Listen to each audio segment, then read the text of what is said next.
Hello lovelies, Danger Fox here, and I know that I said the last videos that I will only be posting on the weekends, but technically Friday counts as a weekend since after that you're basically free if you don't have homework, so that's a plus. So I'm gonna change up, so each weekend I might not post the exact same video over and over those weekends. So at this point, I decided to go back to my crowning achievement, what if Deku had beast breathing? And I basically kind of left off on a cliff note, kind of. Basically, where I left off is when Deku hid behind a couple of hide in a bush while he asked his boar family to run away. Smart thinking. Lure the victims out and then slice them to bits. Sorry. Deku is mainly hunted out by a lower group of heroes. There's very little high ranked heroes and a lot of lower ranked villains. So yeah. And as Inosuke's personality trait, he is bad with names. But I know for a fact he will get there soon or eventually. So I'm gonna make Deku very bad with names. To the point where it's kind of confusing. You know what? Yep. Deku does get captured by a villain, grabbing him and running away. To the point where he is going to the same direction as the heroes and the police officers were waiting. So yeah, all the villains are captured and Deku as well. And Deku's literally fighting, he's screaming, he's trying to use his ability, but he can't because of Mr. Aizawa. Or Eraserhead, so yeah. So, in this case, Deku is kinda stumped. He normally uses his either abilities, which is he calls it, or his physical strength, which is way more bulky and he is way more muscular than Inosuke, but he still has the flexibility as Inosuke, which means he could literally flip his torso all the way around. Let's just continue. Deku is literally brought into inspection, and they do knock him out personally by midnight. And they do take a blood sample and try to figure out who this child is and try to figure out who this child belongs to. Because basically they have to give the child a juvie because they use their quirk. And that's against the law. Yeah. And sorry guys, where I left off is when Deku was being talked to by Principal Nezu, Mr. Aizawa, and all the other staff of UA, except for All Might, because this is before All Might joined. Actually, no.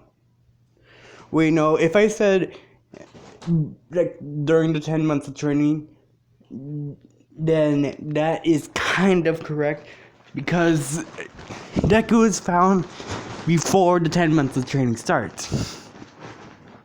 So Deku is literally found, he's being talked to by Principal Nezu and all the other staff teachers. All Might does get accepted into UA as one of the staff teachers.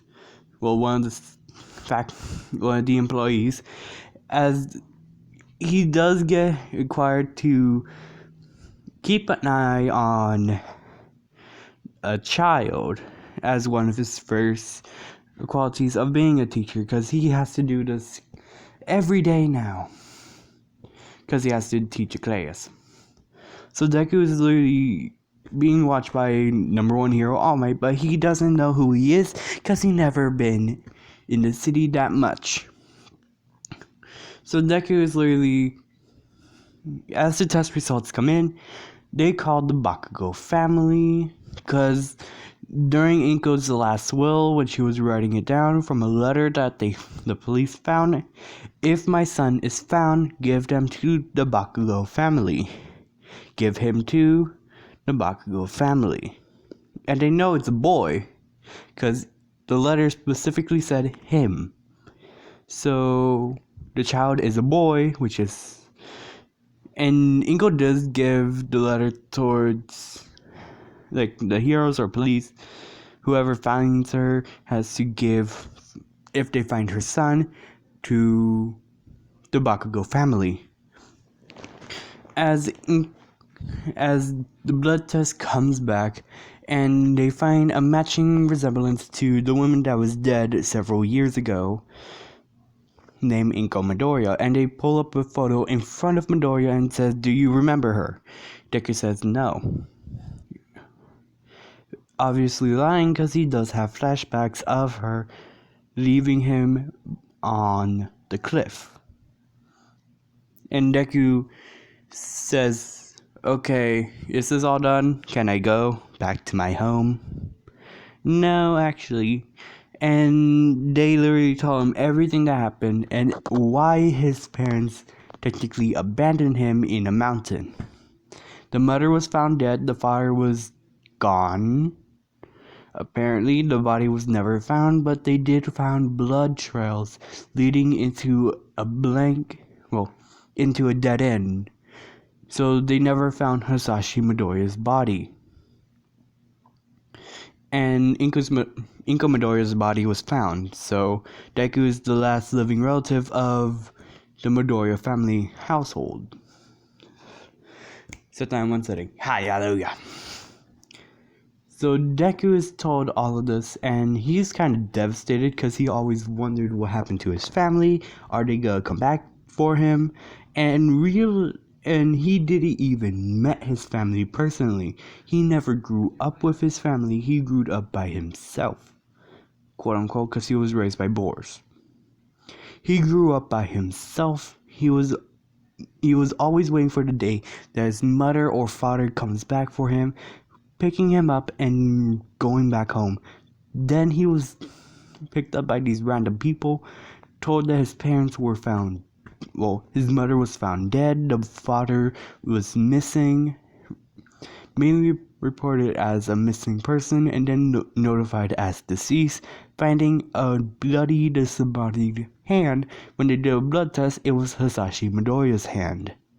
So they know that Hisashi Midoriya is missing a hand, or in fact, an arm.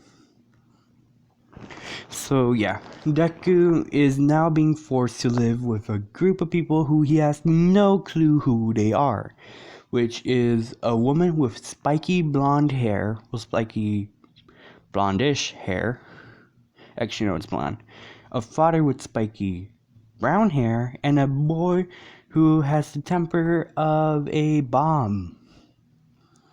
That's hair is a spiky dark blonde, and he doesn't know these people, but apparently his family does.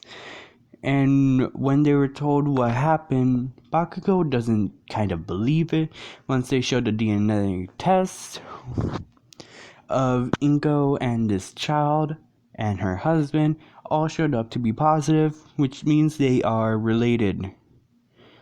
Well, I don't know how you do a blood test thing, so that's what I'm saying.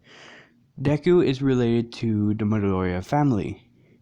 His name was supposed to be Izuku Midoriya, but they couldn't exactly sign it, so they only signed Izuku. Midoriya was almost written down before the family was hunted, so they only got a few letters of the last name Midoriya. And so they wrote down the rest of it, and now Midoriya has his full actual given name, Izuku Midoriya. And Deku is like, okay, so that's my name, my family's dead, who are they? Because he has no clue who they are. And as Mitsuki does say, Izuku Midoriya, I am your mother's friend, aka known as your auntie. I am closely related, well, technically, I am best friends with your mother. And so I decided to bring you into my home. Okay guys, I think That's actually no. I decided to bring you into my home to raise you as one of my own, because knowing that my friend is dead and her will mainly said, if you find my son, or if you find my child, give him to us. So you will be staying with us for now. I'm sorry for what has happened. And if you want, you could ask us questions. You could ask me questions on your family, and I will give you a direct answer. Like, during all this, Misky was in tears because she found her friend's child. And as she doesn't know, Deku is literally wearing a mask. None of the family knows that Deku is wearing a mask. Literally, Deku is wearing a mask for the entire investigation. He doesn't want to take it off. He literally bites down in the inside to keep it on. Okay guys, I think that's enough for today. If not, I'm gonna go on a bit more until it reaches 12. Okay, so basically, she literally thinks that this is how her son grew up, and she doesn't know why. And when Bakugo calls his auntie's son a boar, Deku literally said, "Fine then," as he grabs the boar head and lifts it up, showing a very much beautiful, well, handsome face underneath it. The glimmering shimmer of the emerald eyes, the locks of hair, well, the locks of green hair, which glowed like the morning light shimmering on the new leaves. Sorry, I'm speaking in rhyme. Basically, Deku looks very handsome at the moment, and I think this is enough where I could say bye guys.